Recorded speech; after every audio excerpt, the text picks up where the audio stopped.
The paycheck to paycheck stats aren't always necessarily accurate because a lot of people have bad like spending habits. Thank you. Especially women in general. Like we make Yeah, 70 to student 80% of loans. consumer buying decisions. We spend more even though we make less. Mhm. And I'm just thinking because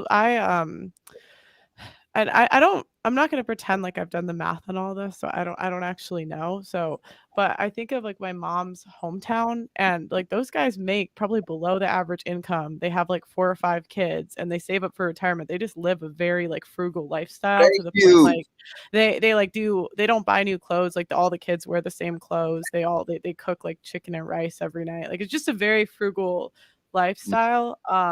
Again, I'm not gonna What pretend I've done hometown is that? Pearl. but so my question is, how much money would you say is necessary, Anton? It depends on if you want to have kids, Yeah. right? Okay. So how many kids you have? Because we come from an environment where it's not abnormal to see great grandmother had 9, 12, 15 kids, right? Mhm. And we're trying to adopt a mindset and a lifestyle that closely mimics and aligns with that same narrative as far as having marriage be tradition. And it's not the Mhm. same. The requirements is not the same. The environment is not the same. The costs is not the same. And Mhm. Mhm. even the security, right? Even back then, they had pensions. They don't have pensions now, right? For you Mhm. to really be able to fund your 401k securely, even if you're married, let's really break this down, right? Let's say you make Mhm. $100,000 a year as a family, right?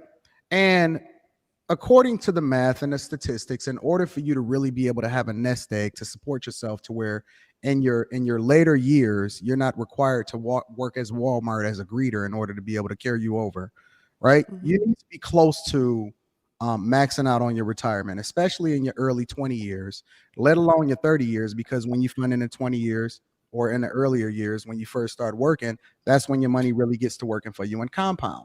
But let's just really substantiate that, right? If you make $100,000 a year, you in a 22% tax bracket. The average person that makes $100,000 a year only brings home 67. They only bring Mhm. home $67,000 a year after Mhm. taxes. On average, Mhm. depending on what state and what city, is $67 to $70,000 a year. Then you have to fund your retirement. So let's assume that you, as a person, fund your retirement. You didn't even fund both of them. You only funded yours. So you put $20,000 a year into it. Now you at 47. Let's say your rent is $2,000 a month. That's $24,000 a year. It goes down really, really fast. We haven't factored in kids. We haven't factored in food. We haven't factored in cell phones, electricity, internet, anything.